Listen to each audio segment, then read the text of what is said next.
Mas que curioso. Eu não conhecia esse IDA. Para mim é novidade e tal. Agora, mas você comentou então. Tudo bem.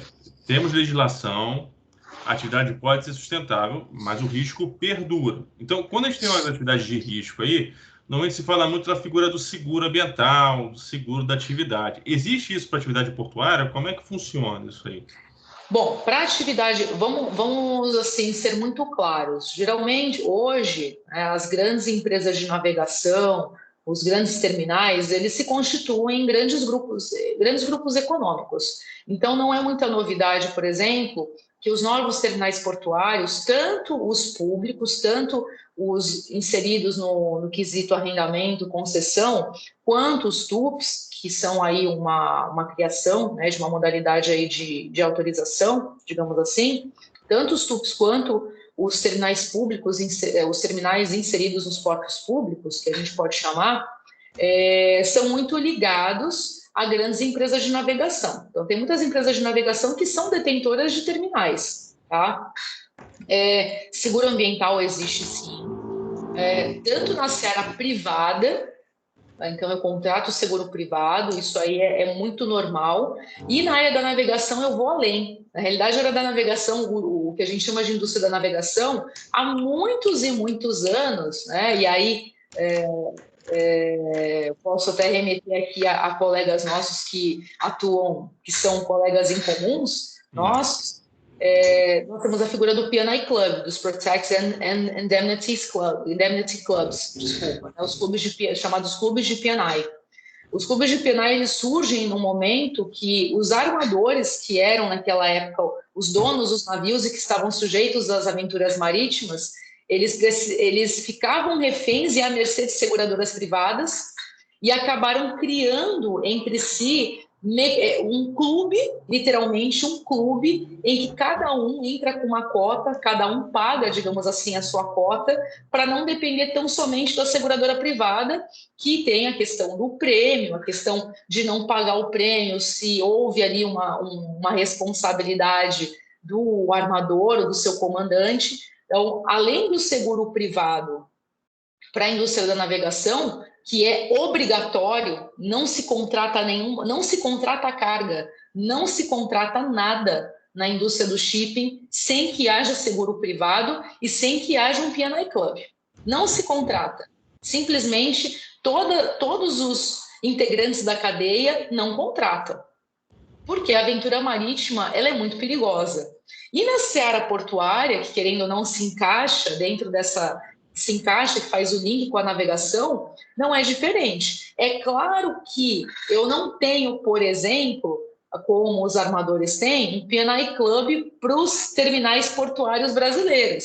Porém, há modalidades de seguros que são contratadas sim, porque existe um risco muito grande. Né? Então, eu faço essa analogia com o P&I Club, por quê? Porque, ao meu ver, é a forma mais organizada entre stakeholders privados, para mim, é a mais organizada na Terra. Se todos os agricultores, se todas as empresas de mineração tivessem um clube de proteção e indenização mundial, nossa, seria incrível.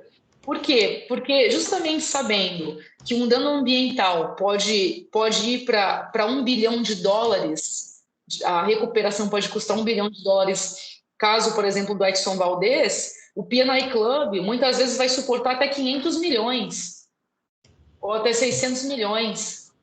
Dependendo da cobertura ambiental, o P&I vai suprir, porque se a seguradora privada não pagar, o P&I supre.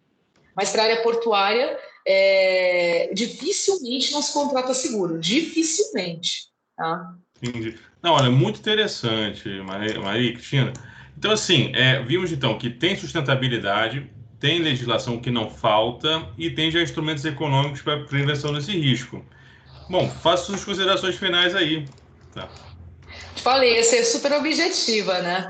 Mas eu digo que a atividade, tanto a atividade da navegação quanto a atividade portuária, são atividades que precisam de fiscalização? Sim, precisam de muita fiscalização. Principalmente quando se fala em portos mais antigos, quando se fala em portos que estão ali próximos às cidades. A gente não está falando de porto offshore, Tem porto, por exemplo, que fica a 10 quilômetros de um centro de uma cidade, 20 quilômetros. Porto de Beirute, praticamente a cidade inteira explodiu. Por quê? Porque o porto é colado na cidade. Santos, aqui, a minha sala é praticamente de frente aqui para o Porto de Santos. Eu estou a 500 metros, 1 quilômetro, né? Vamos lá, vai 2 quilômetros que eu estou aqui do porto. Então, tem prédios que estão a 600, 700 metros, residenciais, de um terminal graneleiro. Então, os mecanismos de fiscalização, eles são necessários, importantes, mas, ao meu ver, mais ainda, a participação de todos os entes federativos nesse processo. Geracom, você que estuda federalismo cooperativo, sabe que é muito difícil aplicar isso na prática. Mas, ao meu ver, algo que fez com que a atividade portuária perdesse um pouco de sustentabilidade, digamos assim, perdesse, né? Não digo perder, mas tivesse um pouquinho ali de problemas com a questão de sustentabilidade, é tirar a força dos CAPs, dos conselhos das autoridades portuárias. Por quê? Porque o município, querendo ou não, ele precisa ter voz nesse processo de sustentabilidade portuária, além do poder público federal. Porque se uma cidade está colada no porto, imagina eu colocar um terminal de granel líquido, do lado de um prédio residencial. Então, isso é necessário.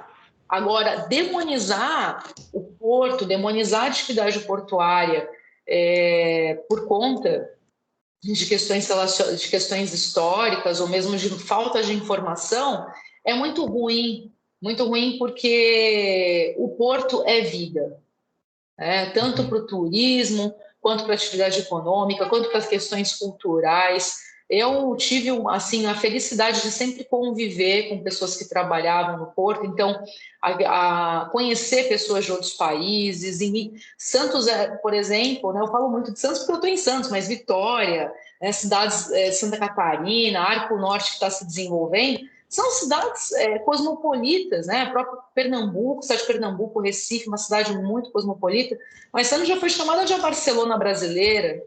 Por aqui aportaram os primeiros imigrantes japoneses, imigrantes italianos. Temos aqui uma sucursal que precisa ser revitalizada do Museu do Imigrante, da Casa do Imigrante aqui em Santos.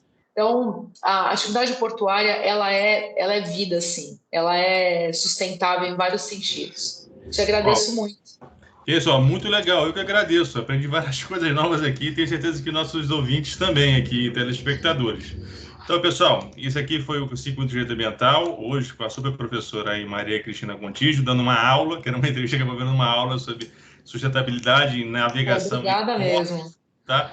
Quem gostou, curte aí. Quem não gostou, reclama. Acho que vai ser meio difícil, porque foi muito legal mesmo. E nos vemos na próxima. Obrigado, pessoal. Tchau, tchau.